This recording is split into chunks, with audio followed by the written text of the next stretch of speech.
All right. Hey, everybody. You're listening to On the Waterfront with Coach. I'm Marina Hernandez, Coach's daughter, 137779, currently an ID on the night side. Okay, this is Coach Ed Barreras, 34844, 43 years down the waterfront. You guys, Dad, wasn't it so nice everyone was commenting on our last post?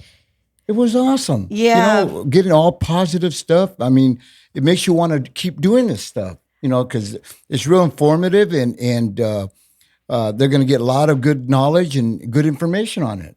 Totally. Yeah. When Buddy sent us, like, as people are commenting on YouTube. So here's one. I'm just going to read one from @4American. That's what it sounds like. So in reference to Yoli. So I've worked with her oldest daughter before. She's awesome. Love hearing all the stories and the history. Keep up the good work. These podcasts are incredible. That's so cool. That is great. Thanks, you guys. That's really nice. Thank you. We read them. And also, if you have any questions, because I'm realizing we likely have listeners. We do have listeners because my personal friends have asked me, have told me that they listen to the podcast. Mm-hmm. So, and we talk about things on the waterfront that you and I use as just our everyday language down at the waterfront because we've developed it all these years, but some people might not know what something means.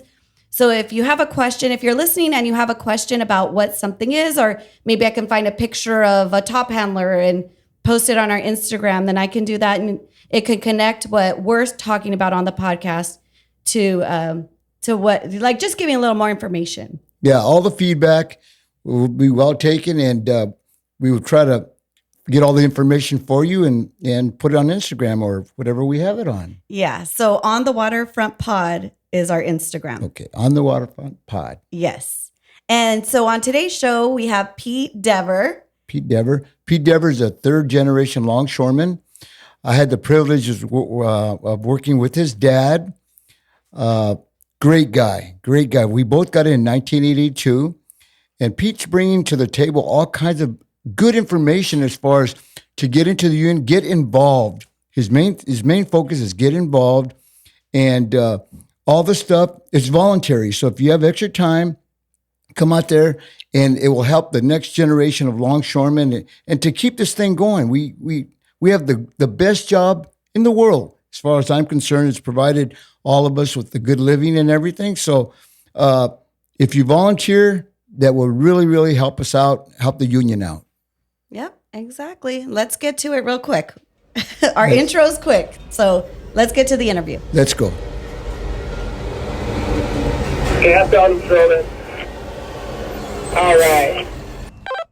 My name is Pete Dever. Work number is 134611, and I'm currently on the BUTR board. All right. Thanks for being with us, Pete. You're welcome. So how did you get started in longshoring? So my father, my grandfather, my uncle, great uncles, cousins, when I was growing up, like, the whole family was longshoremen. And when I was a kid, I wanted to be a longshoreman. For career day, I think it was in second grade, I dressed up what I thought was a longshoreman. At the time in the 80s, my dad was wearing a lot of flannel, so I thought all longshoremen wore flannel, so I wore a flannel and some blue jeans. But when I got to high school, I got a job working for a State Farm agent. Bob Wall was his name. And when I worked there, we had all walks of life coming in, people from PV, people from Manhattan Beach, the rich areas. And I saw people with nicer cars, I grew up in Wilmington, and my mom's family's from Wilmington, my dad's family's from Pedro. But I saw people with three-piece suits, nice cars, cell phones, which weren't a thing back then. Right. And at that time, I was like, you know what? That's what I want to do. I want to be a professional. I want to be a white-collar worker. And I was going to college at the time, and I was taking business classes. I minored in marketing. And as I was going down that path, working at State Farm, I started realizing that my morals didn't align with the business world. I remember specifically we had one class, we had a project, we had to talk about businesses having some issues with a budget, what should we do to change the budget? And one guy's first knee-jerk reaction was, I will lay off 10% of the workers. And people are like, oh yeah, that's that the budget that'll fix it. And I was thinking, how's that your first reaction? You know, like there's all kinds of things we can cut. Of all things. Yeah, That's and- your first. And they're looking at it like, oh, the numbers say this, but those aren't numbers, those are people, you know? Right. Like, Yeah. that's some kid like not getting braces, or maybe someone doesn't make their rent. And as I was taking more business class, I realized I'm not sure that the business world is cut out for me. And at the same time, I was going to college, I lived with my parents, and we get the dispatcher sent to, my dad's house once a month. And I was reading the dispatcher, and I was reading about the ILW and seeing that they're pretty progressive, that the union wasn't just looking out for themselves, they were looking out for other workers. I was reading about, at the time, there was like a strike in Ecuador for bananas, and the ILW was supporting workers in South America. And I read about how, like during apartheid, they boycotted South African goods coming in. Like there was a social conscience with this union. And I really admired the fact that my father was working for this organization that was not only looking out for themselves, but they were looking out for other workers around the world. And so that kind of got me excited again about the ILW. And I graduated May 2004. And I think it was August 2004 is when they had the lottery. And my dad offered me the interest card, but he didn't want me to take it because I had just graduated college. I was working for State Farm. My dad's like, listen, you have an opportunity here. I never went to college. He goes, I always wish I did. He goes, you did. He goes, you're gonna make a lot more money in this world than you will longshoring. At the time, my dad was a crane operator, but my boss was making more money than my dad was. And he's like, but if you want the card, here it is. But he goes, but I think you should pursue, your degree. And I thought that working outdoors and working for an organization that was more concerned about, human rights or social justice was something that I wanted to pursue, and that's how I got into it. Oh, cool. Okay. What college were you going to? Dominguez Hills. Okay. Yeah, I have a Go Toros. Right. Well, go Beach, because I went to Cal State Long Beach, and I have a similar story because I was going to Cal State Long Beach to be a teacher when I got my interest card and I was picked, because it was the same time. I think you said 2004, and then did you start 2005? Yeah, my first day was 4th of July, 2005, when the fireworks are going off. I worked the night shift on 4th of July. I used to. Oh, that's a casual job right there, because I always used to work the 4th of July, and it was cool. Like I remember holidays. working, at the end of the world, like Costco, and it was beautiful. All holidays, yeah. Yeah. But it's beautiful on the 4th of July working. Yeah, no, it was cool because I was at Merce, so you could see like Pedro. I saw the fireworks, so that cool. was pretty cool. Yeah. You're flanked by, I was a Toro. I graduated from Dominguez Oh, I'm Hills. flanked by the Taurus. You're flanked by the Toros. What year did you graduate? 1976. And you also have your teaching credentials. Yes. I taught at Banning for quite a few years. Yeah, so, but Pete's there, he's right on line. That apple didn't fall from the tree because I worked with his dad. Oh, you did? Yeah, we got in together in 1982, so he's been brought up the right direction. I'm glad that you pursued us instead of State Farm. Yeah, me too. Yeah, for sure. I'm trying to think of that State Farm commercial, like the little tagline. Like a good neighbor, State Farm is there. Oh, there Yeah. you go. Like for my son says, like a good neighbor, stay over there. I love that part of it. Okay, so then you quit, or were you also concurrently working at State Farm and then casually? You must have been doing both, because So they did the lottery in August of 2004, and my number wasn't that good. I was 7,626 in the lottery. how do you remember that? Because Numbers. I'm He's good a with numbers. businessman. I guess so, yeah. Because I'm like, I don't know, but okay, go on. And my dad came home from the Class A meeting, and he goes, he called me up because I was living in an apartment. And he goes, I'm sorry, but you didn't make the cut. Because at the time they said 2,000 casuals, and I was 7,000. He goes, I'm sorry you didn't make the cut. And I was like, well. Yeah. So I was working through State Farm, and in the springtime was when I got a letter saying that, come on down for the UTR or whatever it was. The lashing was the first one. Yeah. And you know what I was thinking? Because I just, I don't like to take lash, but I didn't want to flop because I had rolled over and I didn't want to flop. So I recently took a lash. And I remember during our test, we had to do 3 highs, but I don't know if they do 3 highs, 3 high bars anymore. I think there's like platforms and then everything's 1 high. Well, the ships are different. The ships are different, right? A lot different. Right. Because those 3 highs, do you remember taking the taking the test? But still, inshore offshore, they still do C bars inshore offshore. Oh, okay. Yeah, I get nervous when I get close to that inshore offshore. I feel like I'm just gonna be like, whoop, and then just fall over the side. Yeah, we did that as casuals. The what? dropped them in. Oh, yeah. Well, I feel like I'm going to go along with it. I heard somebody did. There's a woman, they call her Splash or something, that she went. There's a few guys. There's a few guys that Yeah. have gone down there, right? Right. And you could survive. I feel like I don't know. I guess you survive. Yeah. That's wild. That's a wild part. Imagine that. You're like at work and then all of a sudden you're like in the ocean. It happens to everybody. I mean, Yeah. you don't have to be a casual. A man, B man. Yeah, for sure. I've seen a couple guys falling, but You've seen it? yeah.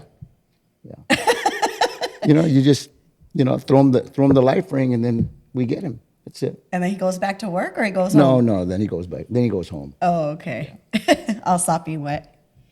Okay, so then as a casual, you were working at State Farm and then working as a casual, and then how long? Because you beat me. You said that you were I what? 4616. Okay, I was T4638. It took me 17 years. I think you said it took you a lot less. A little over 10. So you. So have- I started July 4th, 2005, and I was registered in October 2015. So you just pumped. You didn't like take any time off. In 2006, it was really, really busy. I did take time off because I was kind of a new casual. But the last 3 years, I think I went 3 years straight without flopping. Wow. Which was a grind. It was a grind. For sure. Yeah, I think a lot of people can relate to that because there's people that they sacrifice. You're making a huge sacrifice. You don't go to birthday parties. You miss a ton of things, but Like in the last year, in 2015, there was a list that came out in January, and when the list came out, I just kept pumping. And when the new official list came out, I think it was July, I had jumped a ton of people. So everyone got lackadaisical. They saw their list, they're like, "Oh, I'm in," and then people drop behind. Yeah. That's a good lesson for the casuals that are right now pumping because during that COVID time, they were getting up there in hours and then it kind of slowed down. So just, hey, you'll get one day here or there, but don't get past. Yeah, my father told me when that list came out, he goes, "Don't believe the list." He goes, "Do not stop working." So I just kept pumping until the very bitter end. Yeah. So you were the first group that got high, like Second. Second group that got Yeah, there was hired? a September, October, November, December, and then there was a gap, and they brought in one more group. Oh, okay. So did you say, you're a B-man right now? You're BUTR. BUTR. Okay. How much longer do you have to stay on that? for? October. In October. October, I'll be off the board. Yeah. Right. Oh, okay. So what board are you on? Sorry. BUTR. Okay, so you said that you don't really take container jobs. Correct. Okay, tell me about that. So when I was a casual, obviously we did all kinds of container work. We did lashing, hatch clerks, UTRs. And my grandfather, he was a longshoreman, did 33 years, registered in 57. He would talk about the docks all the time. But a lot of stuff he was talking about I couldn't relate to because I was in the container world as a casual. Right. And a lot of the stuff he did was general or was, handheld cargo. So the minute I had an opportunity to pick my jobs, I just tried to try everything. Because he told me, he said, take every job there is. He goes, don't let anyone tell you there's a bad job out there. He goes, find out for yourself. Some guys are gonna like a job, tell you it's bad because they don't want you to take it. So I took his advice and I damn near took every job there is to take down there. Did your grandfather give me that advice? My grandfather. Yeah. Yeah. Great advice. Yeah. Great advice. So Whenever- I tell everyone, take every job except the shovel at D32. That's one, I ignore my grandfather, don't take it, you're good. Which one is it? The shovel job at D32. Oh, okay. Yeah, that is the worst job I've ever had. Yeah. Is that different than Metro? I had Metro shovel and Metro. Yeah. That to me was my worst. I know, well, my first year as ID, I took Metro all the time. I liked shoveling. Oh, you like it? Mm-hmm. So my first year, I took a lot of shoveling at Metro. And I think it was like 2022 when work was really busy. I was on the executive board and they were doing a new operation at D32. And I figured, well, as a member of the executive board, it's important that we know what's going on in the harbor. So I picked up the job one day and it was myself and it was, I think, 4 travelers. And I was the only person out of 13 that picked it up. And the operation was they'd have multiple ships come in and there's a conveyor belt system, but they wouldn't clean the conveyor belt. They do it like once a month or once every, 5 or 6 weeks. And when you walked in, there was at least a foot of cement the entire route of the conveyor belt. And this is in August and it's 80 something degrees. And up there, it's outside, it's an elevated conveyor belt, it's a steel contraption, so that it's just radiating heat. And on the sides, there's like rubber curtains. And as the ship unloader moves back and forth, the rubber curtain kicks up and it slides back and forth.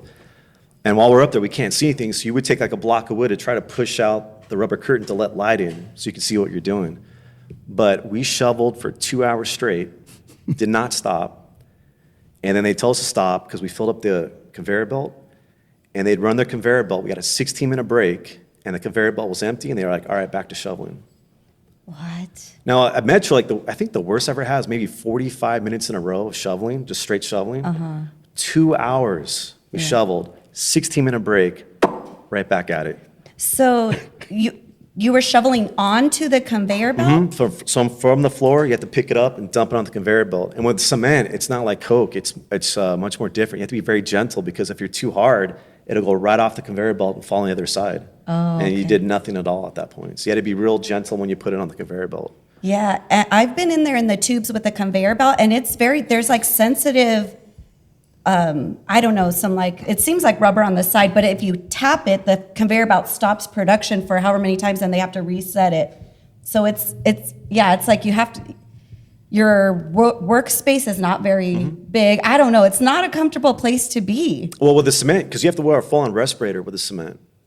So we had to be completely suited up, and I remember we had to wear rubber gloves. So the entire time you're just pouring sweat because you know your body can't breathe. But when we had that it was 16-minute break. When we had the 16-minute break, I remember I took my glove off, and it looked like you dumped a cup of water. And I think I lost 4 pounds that day. It was nuts. Yeah. And the travelers I was working with, they're from Local 10. They didn't want to say anything. And I was shoveling, and they didn't say anything. So I'm like, I'm not going to be a wuss in front of these guys. So I just kept pumping. I'm like, man, how can these guys keep going? And when we had our lunch, they were asking me, like, how could you keep going? I'm like, I was only going because you were going. And I ended up calling the BA. I was like, this is nuts. Local 10, that was San Francisco guys. San Francisco, yeah. And well, because it's tagged as a sweeper, so they thought, oh, we're emptying trash cans. And they didn't know. It was. Womp, womp, womp. Yeah, it was like 80-something degrees. Well, it's 80-something degrees outside, but in that Oh, yeah. in that conveyor belt, I don't know what the temperature was. Yeah. Okay, so that's the cement that spills over the side.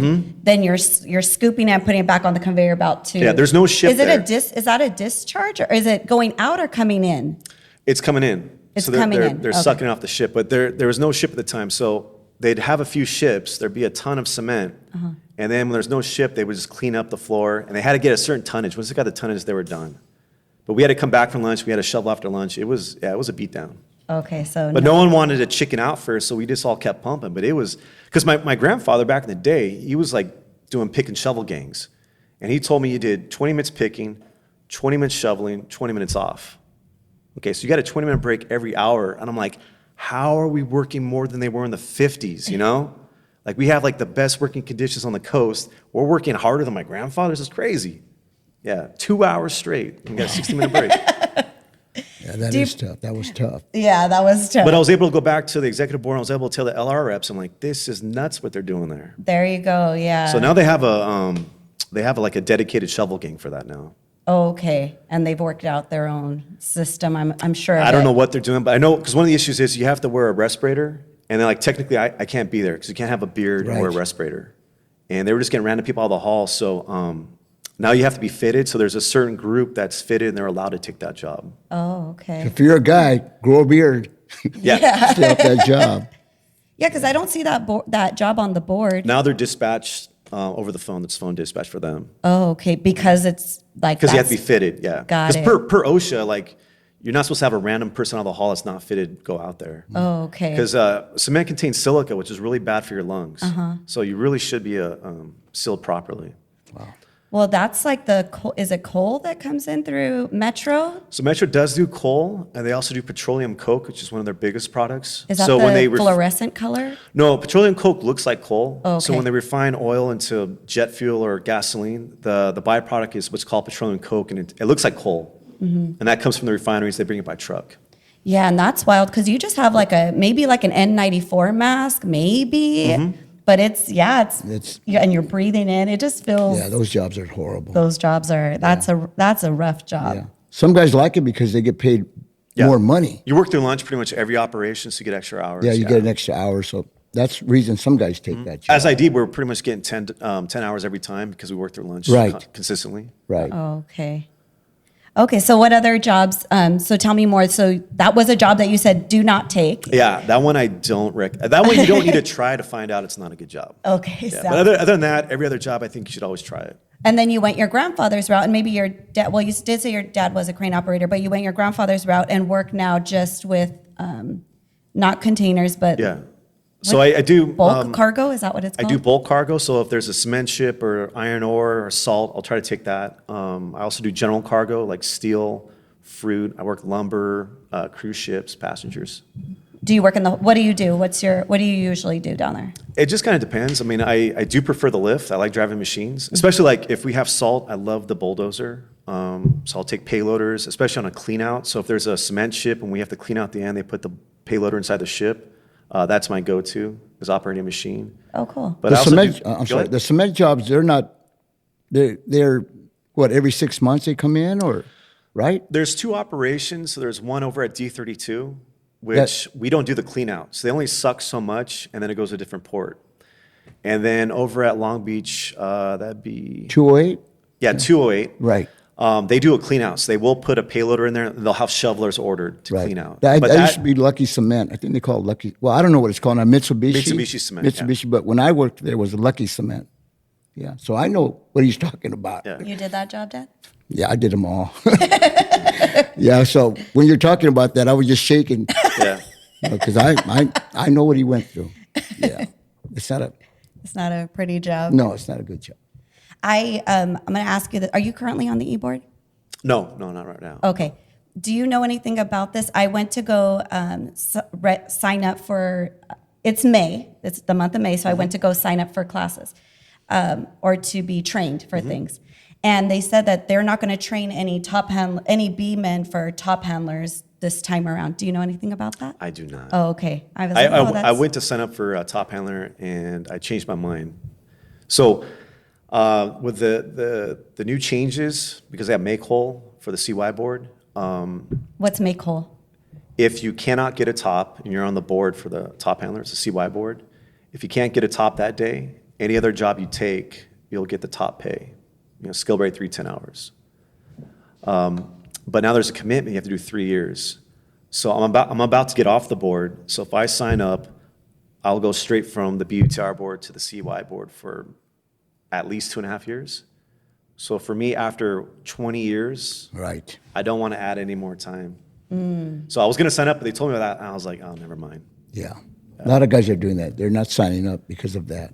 Because the old way, it used to be 60 days. You had to be on the board for 60 days, which I don't have a problem with that. But another 2.5 years, almost 3 years, I don't want to do that. I wonder what why they made that change. Because they have guaranteed make whole. They're guaranteed basically income Monday through Friday. Oh, gotcha. Okay. There's crane operators right now that if they can't get out, they'll go with Ernie on the passenger, but they get paid 10 hours. They get their crane pay Wow. That's They get their and they get their tips. and the tips. Yeah, and the tips. Wow, that's the job right there. But like he just said, that you're tied into that job. I mean, Yeah. Yeah, and then they also mentioned, well, you don't have to take a top. You can take another job, but you're one day only on everything, as long as you're on that board. So I figured I'm enjoying my career. I'll just stick to what I'm doing. right. Okay. Yeah, so you weighed the options. Mm-hmm. I feel like I just sign up for things and I'm just like, we'll just see what happens. Well, now that I know what the current requirements are, I would have signed up 3 years ago, because while you're on the BUTR, you can't leave the BUTR. So your 3 years would have been complete by the time you're off the board. So anyone that's out there that's on the BUTR that has some years ago, sign up now. Okay. Yeah. That's good to know. That's good to know. Good Yes, information. Good information. Right. Okay, so so you work with bulk cargo mostly. Yeah, break bulk and bulk, yeah. So break bulk is anything you move piece by piece, and bulk is anything that's just continuous, like it pours in, like Metro, that's a bulk job, cement, salt. Did you ever join a gang? Were you in a gang or anything? No. I do pick up some gang work. Yeah. So I do work in the hold, and I work on the dock as well. My uncle was in the docking. He was the docking leader of 222. He got in with you, Larry Suarez. Oh yeah, sure. I know. Larry. 5099. Right. And when he got close to retirement, I was picking up his gang every job, because I figured, well, he's going to be gone forever, so might as well get as much experience as you can. So I did a lot of work with the docking. Yeah, you learn a lot when you're in a gang. You learn how to drive winches, and you learn a lot down in that gang, down in the hole. Were you in a gang, Dad? Yeah, You were? gang 101. Gang 101. Was it with Uncle Bobby? Was in with that? Uncle Bobby. Uncle Bobby and Tire City Eddie, John Eberhard, Herrera. Had some great guys that worked down. They showed me a lot. When you were down there in the hole, you learn a lot with down there. You know, you don't have to have a broom down there. Pete probably know. You got a broom. What do?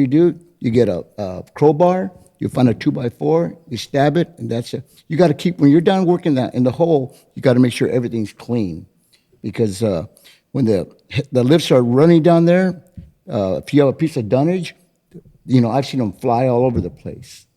Yeah. Then you're cutting wires and everything. Yeah. Had a bad accident. I didn't have a bad accident. I was working with my brother. We're in the hole, and we're cutting the wires. There were coils. So we're cutting wires. So I knew I cut this one wire. I knew I had cut it. But my brother was on the other side, and I didn't see him. So I grabbed the wire, and I pulled on it. And nothing happened. I go, I know I did it. So I pulled hard, and my brother was standing on it. He fell down, broke his leg. Yeah, broke his leg. And he climbed out of the wing. He climbed out of the hatch with a broken leg. He didn't want to go out in a basket. Yeah, so, you know, you got to be real careful down. I'm sure you have some stories. I busted my knee on there you go. a salt job, and it was a finish up. I was the last shot. I volunteered. I doubled back. I never double back, but I got a phone call. There's a bunch of dozers hanging, so I went down and picked one up, and it was me and a bunch of nightside IDs. And then once they found out I could drive, they had me do 2 hatches, and they let the IDs go home.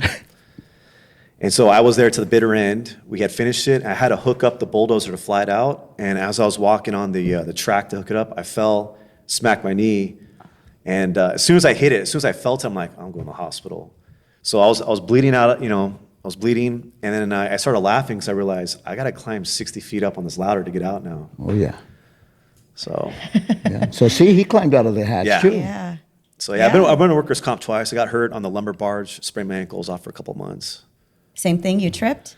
On the lumber barge, there was a piece of metal sticking up I didn't see, and I jumped off the pile of lumber, and it came down right on the piece of metal and twisted my ankle. Oh, ouch. And then they had to figure out how to get me down because I was on top of the lumber, and they weren't prepared for that. So I was up there for about an hour before they figured out how to get me down. How'd they get you down? They ended up grabbing the gangway. They used the lift, and they tried to have it at an angle, and they stabled it with the lift. Well, first the boss told me to climb down. I'm like, climb down? I can't stand. How am I going to climb down a ladder? But I was up there for an hour, yeah. My ankle all swelled up, yeah. Oh, my gosh. Yeah, down there you find ways to get guys out. I mean, Yeah. you figure it out. You figure, yeah. You figure it out. You gotta get that man out of there. So, as far as you kind of went the opposite of me because I am not really involved in the union at all, and I feel like I would like to be. You did the opposite. You are fully involved. I'll say, and you can correct me. Fully involved. You've been in many committees. Can you talk a little bit about that? Yeah, so my grandfather, he was involved in the union, and especially when he retired, he was really involved as a pensioner. And I would go with him to the Labor Day parades every year when I was, not every year, but starting probably about 2007, I started going to Labor Day parades with him as a casual. And when I got registered, I had a schedule I could, finally set up. I would take off the first Wednesday of the month because that's the pensioner meeting. So I would take my grandfather to the pensioner meeting. But I remember the day I got my letter, I went to my grandparents' house right here in Wilmington, and I said, finally made it. Been over 10 years. And he said, congratulations. He goes, but now you got to take care of the union because the union takes care of my grandma and I. And he goes, your parents, at the time my dad's retired, he goes, your parents are on the pension, we're on the pension, and he goes, it's up to you to take care of the system, to take care of us. He goes, get involved, go to your meetings, run for office. And that was right after congratulations. He's like, now you have a job to do. So I took it to heart. So right away I ran as soon as I could, and I got involved right away. How did you run right away? Like what? Well, no, not right away. Right away, I was ID. But when I got to Class A, then I started running for stuff. Oh, okay. You just were like signed up to run for something? I just grabbed paperwork, and I ran. You're voted in by the members for that? Or voted in. Yeah. So I first got the e-board. I didn't make the cut. I think it was like 3 people out from the cut. And then when when the fall elections came up, there was 3 people that got positions, so they got bumped up. So I took over their spot halfway through the year. And it took me probably 6 months to figure out the dynamics of the board. You know, I didn't know when to talk. I didn't know when to do a motion. So you just kind of like watch, you know, starting absorbing like how it works, how to be efficient. Because if you have a good idea, it's not going to go anywhere. You have to learn how to make a motion and how to execute that. Because there's a lot of good ideas out there, but it won't go anywhere unless a motion's made, and then they're required to fill out that motion to make sure it's seen through. And then I joined the membership committee. That was during 2022. That was a really busy year. So on the membership committee, we had brand new casuals coming to the industry, and every Wednesday we had to go down to the PMA Training Center to give a speech about calling the BA, what time you start, how to get somewhere, you know, how to line up as a casual. And we had registrations. I think we had like 5 groups that year of new casuals coming in. What year did you come in? 2000. See, I'm bad with like years, numbers, dates. I don't know. So I'm in my 3rd year. So 2020. So 2022. So I was on the membership. February 2022. Okay, so I think that was before I started. I started in like April 2022. But yeah, we kept bringing in groups, so we had to go down and talk to the new registered Class Bs, trying to get them lined up, how dispatch works, how the rules work. And then we had promotions where people were leaving. We had elevations where people were going from Class B to Class A. And then we had promotions, people going from the BUTR board to any low board. So there was a lot of transactions. So it was a really busy year in 2022. So that's the role of the membership committee, is to like facilitate all that. They used to be called the registration committee Okay. back in the day. And they would basically interview people coming in. But now they're every part of the process, like joining the industry as a casual, going from casual to Class B, from Class B to Class A, from Class A to your lower board. They also deal with the LRCs. When casuals or IDs get in trouble, you're there to be kind of a support, maybe like kind of like a lawyer to help them out with a little bit of defense. Especially in 2022, there was casuals that lost their casual card and they were trying to get back in. And on the first Friday of the month is when the meeting is. And if you lost your card, they would show up on the first Friday and they would try to make an appeal to get back in. Most of them had like a doctor's note trying to explain why they were off for so long. Is that still going right now? That still goes on, but That's great. That's great to know. I don't think it, because in 2022, because work was so busy, it was all over the news, people started coming out of the woodwork. Right. You know, we had people that have worked in 12 years and like, oh, I have a doctor's note for 12 years, you know? So a lot of them got rejected, you know, and you would see fake notes too. So there's a lot of fake notes because once they heard people working, you know, 5 days a week, they're like, oh, I want to go do that again. Right. So we had a lot of that. But as far as it happening now, I'm not sure because work is slow. I'm not sure if they're getting anyone showing up trying to get back in. But in 2022, every Friday, the lobby of Local 13 was full of casuals trying to get back in. Pete, now what about the mentor program? You know, when a COD comes in, are you involved with that too? Or do I you never, know? I signed up, but they never called me. Okay. But so the last registration group was like 2007. Okay. And they went 8.5 years without registering any groups in the casual hall. So there was just like this big vacuum. And the only Class Bs they had during those 8.5 years were basically like CODs coming in, child deceased. So when I got registered, checking in on the board, there'd only be like 80 of us in the beginning, because they started every month, there was more Class Bs coming in. But in the beginning, there was very few of us. And the only old IDs were just all CODs. And all of them had less hours than we did, you know, because we had thousands of hours. So they started, I believe they started the COD program like right before I got in or right when I got in. Because they started asking us because of, 10 years at casualing, like we know where everything is or how the system works. Exactly. They were asking us to help out. Because I think like right before us, if you're brand new to the system and then this guy's brand new to the system, you have a year, you got a year, but you really don't have the knowledge to really help them out through the, to wade through the waters.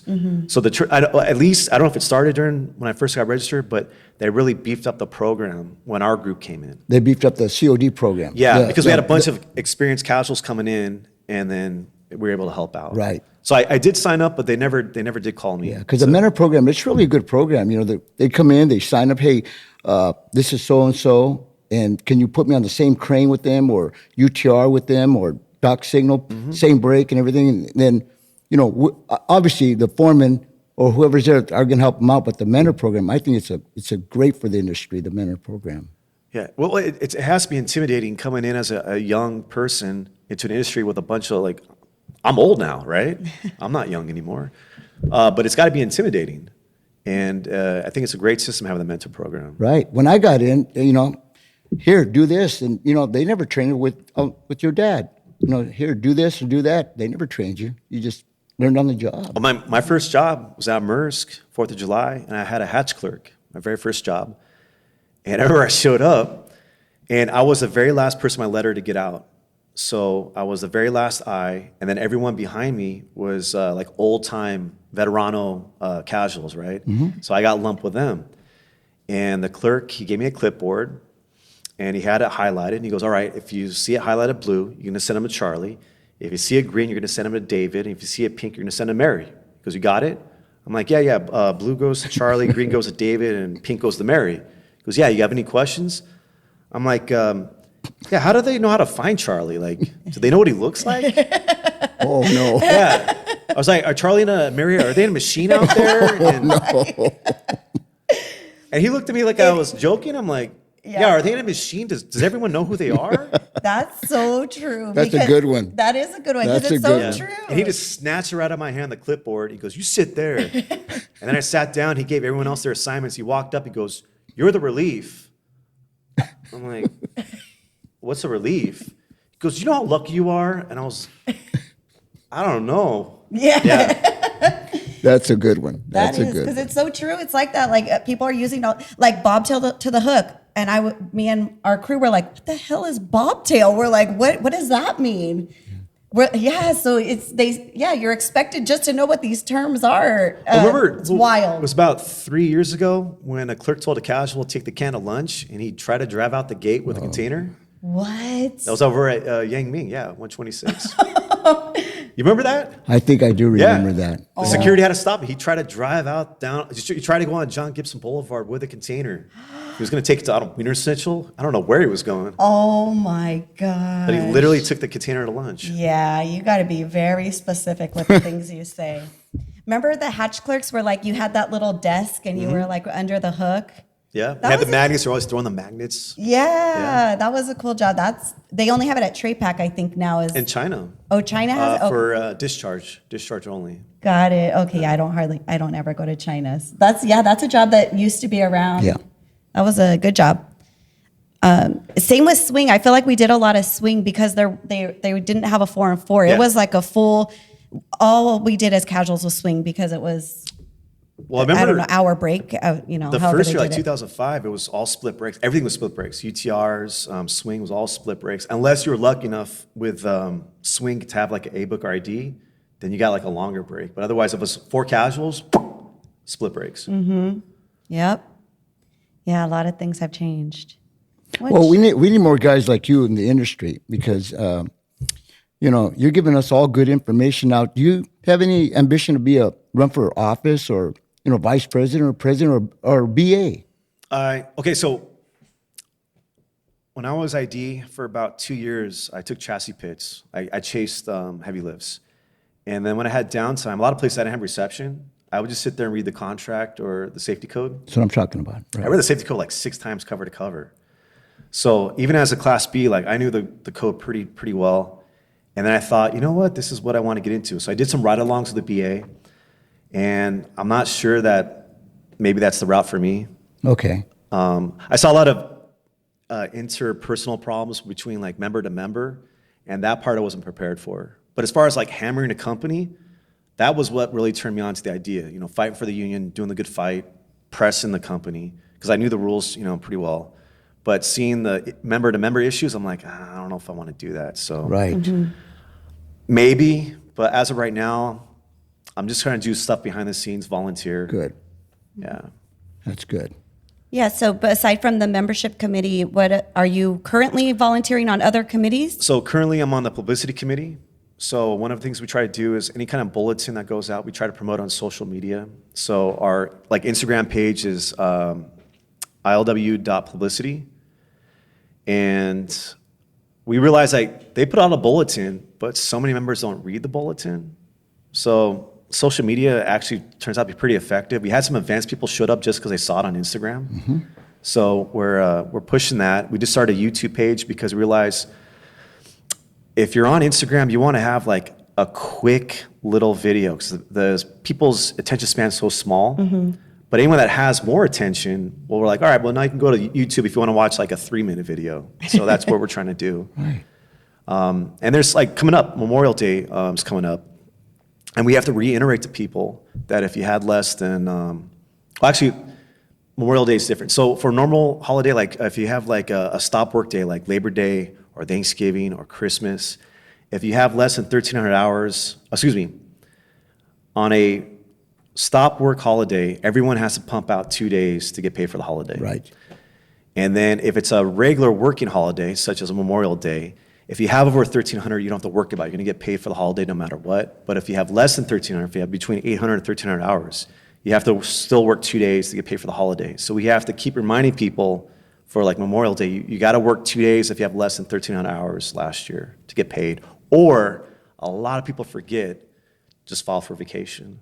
Because there's people that take off and then they don't get paid for the holiday because they never officially filed for vacation. And there's so many members that don't either remember that or don't even realize that. Right. And that's free money you're giving up. That's right. And that is something that you never, my personal belief is you never earned that.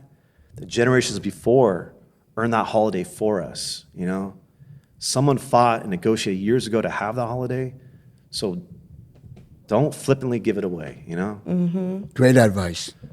Great advice. Yep. Dad, I'm going to show you some hooks that Pete brought in, and let's Okay. see if you can. And if you're okay, so then I would encourage people at this point to look. Well, not now, but I think I'm going to post it on Instagram because Pete, you had a good point that some people are just listening to this and not looking at the item. So if you're watching on YouTube, then I will display it and you can see it, or you can go on our Instagram. Buddy, what is it? On the Waterfront Pod. Okay, on the Waterfront Pod, and I'm doing my best. Oh, okay. Anyway, Hooks are not being used now, but go ahead. they are not, but let's see if you know what these hooks are. Okay. Oh, where's the box? Are these your grandfathers? Two of them are grandfathers. Okay, Dad. Do you know? Oh, don't drop it. Do you know what hook that is? It's got a long shaft.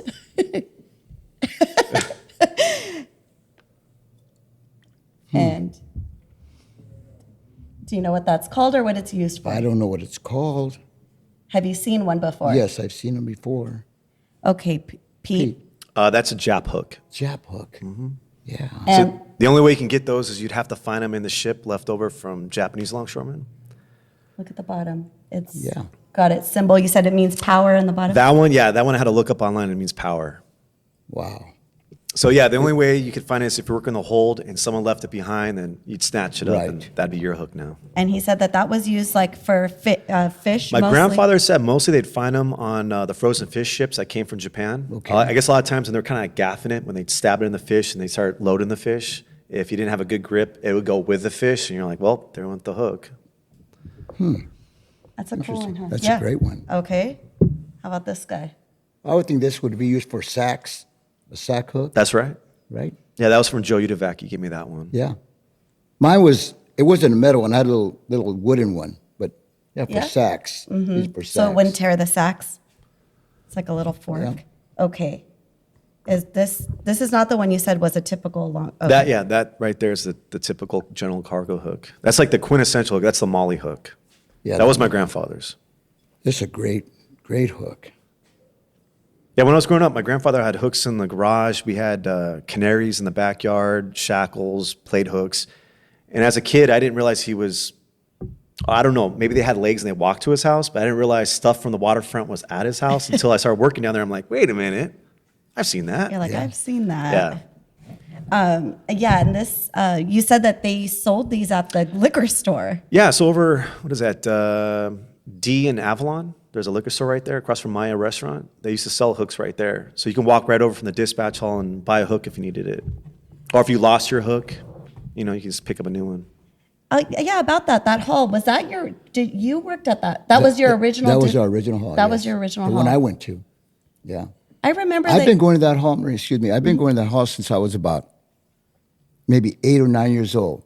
I used to shine shoes to going down Avalon Boulevard to the different bars, shine shoes, and I'd go to the Longshoremen's Hall and shine shoes. There was this old guy, forgot I don't know his name, but he would see me walk in, he'd wave at me. I'd go over there. His shoes were polished, right? And he would just say, just dust them off, and he'd give me $1. At that That's a time, lot of money, yeah. That was a lot of money, $1. Yeah. That's pretty cool. Shiny Was he shoes. wearing a flannel T-shirt by chance? Flannel shirt, and they were Frisco jeans. They had Frisco jeans, flannel, and they all wore a white hat. Everybody wore a white hat then. The majority of them. I'm sure your grandfather wore a Yeah. white hat. I remember my father said even when he got in 82, he said a lot of guys were still wearing the white hats. A lot of guys were. And Frisco jeans, yeah. Now, Marina, did you ever go with your dad to the hall? I was gonna say that, Dad. I don't know. if Yeah, you- a couple of times. Like sometimes people bring their kids. Like they Yeah. don't have a babysitter and they bring their kids. I feel like I went with you. I believe this is a cotton hook. That is correct. Yeah. How could you tell? The way it's shaped. Okay. The way it's shaped. So there are bales of cotton. You come out here and then you just bring them towards you. Mm-hmm. Yeah, this is a cotton hook. I got a couple of these. You do? I worked a couple cotton jobs. Your dad and I worked cotton. Yeah, he said that was his first job as ID was a cotton job. We worked cotton jobs. Yeah. That's so cool. Are there still cotton jobs right now? I haven't seen them. Yeah, I don't know. I don't know. Maybe that's something we lost, or like an industry that's not around. What's that? Okay, that's our last one. This is our last one. This one's got me puzzled. That's a barrel hook. A barrel hook. You know, if you did like a drum, so the lip of a barrel is called a chime, Right. and you hook that onto the chime and you can pull it. Right. So I don't know if you ever. If I you ever worked a barrel job before, but I never had the hook. So you know the chime hooks? Like Yes. nowadays they do pipes. People call them pipe chimes, but the full name would be a pipe chime hook because chime hooks hook up to the chime of a barrel or a pipe. But that's a handheld. Actually, this one right here was Art Almeida's. Oh, is that right? And my grandfather, both my grandparents, my grandmother and my grandfather were born on Terminal Island, 1930. And when my grandfather moved to San Pedro, his first friend he met was Art Almeida over in Barton Hill. And that's Art's hook, his barrel hook. Wow. Art Almeida's a great, great guy. You know, he was also a superintendent. Mm-hmm. Did you know that? I heard, yeah. He was a superintendent and a longshoreman. And he was real active with the union. When I was on the executive board, Al Almeida was on there. So I was there with some heavy hitters. Mm-hmm. Art Almeida, the Leverages, Salcidos, a lot of guys were on there. But Art Almeida was a great guy. You said I'm just going to go way back, and then we'll kind of wrap up. You said you're from Wilmington. Where did you grow up in Wilmington? So over by Jack in the Box, you know where the personal storage is on PCH and Figueroa? Right. I grew up right behind the personal storage. On Figueroa, and there's a personal storage there? Right. Mm-hmm. Right. Yeah, they have the park and ride where they used to have all the food trucks. And then right next to the park and ride yeah. So I grew up behind it as a kid. Oh, okay. Did then you my- play baseball over there at the JCs? No, I didn't play baseball there at Jace, but in my neighborhood, every single block had one of those like oil derricks or whatever. So like a couple of them were turned into like bike and BMX little courses. We had jumps and stuff. So yeah, I did a lot of those. That's cool. Did you go to like I Wilmington? did go to Junior High, Gulf all that? Avenue for a little bit, but I went to high school in Bishop Montgomery over in Torrance. You're kidding. Give me a Oh, high you went there five. too? Heck yes. What class were you? 2000. Oh, I was 98. Oh, that's crazy. I got to look at my yearbook. Marina grew up around that area. She grew up on Chandler Street. That's Yeah. just a few blocks away from where I was you on grew up. Cruces. Yeah. Oh, cool. Yeah. And my grandparents were over here by the Will Hall. Okay. So like every meeting, I would just stop off at my grandma's house and just walk over to the Memorial Hall. That's awesome. I love it. I love Wilmington people that go to Bishop Montgomery. Okay, so lastly, do you have any advice for, could be new members, could be do you have any advice to share I would based just- on your experience? I would just pass on the same information or advice my grandfather gave. One being, try every job there is. Don't let anyone tell you there's a bad job out there. Well, except for D32, don't do that one. But go out and try every job for yourself. Figure out if it's something you like.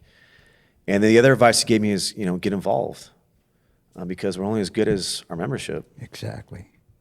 Okay, so on that note, how does one get involved? Where do we sign up for things?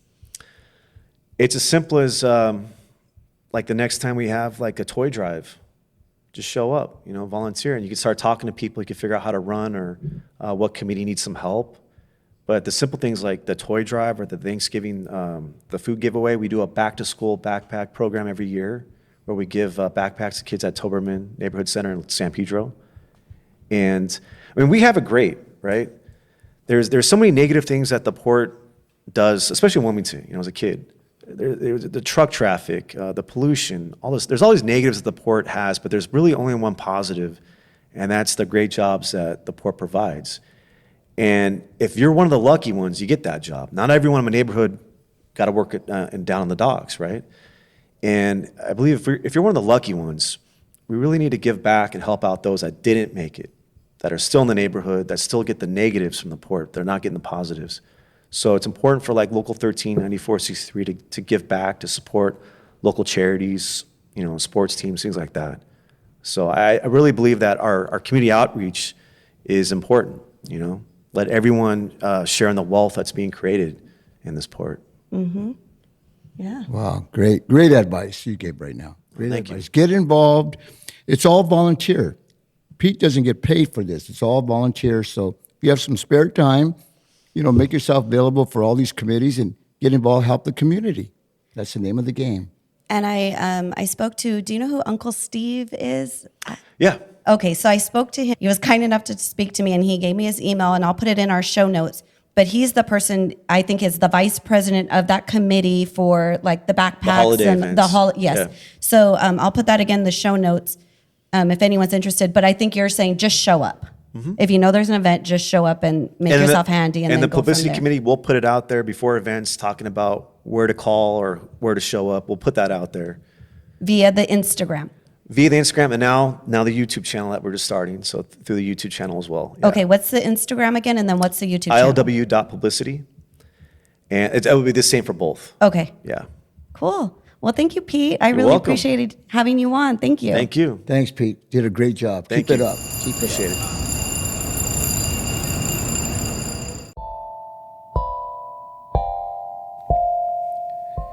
This has been On the Waterfront with Coach, hosted by Marina Barreras Hernandez and Edward Barreras, produced by myself, Buddy Barreras, and recorded in collaboration with our amazing sponsor, the Avalon Arts Cultural Alliance, located in the heart of the harbor, Wilmington, California.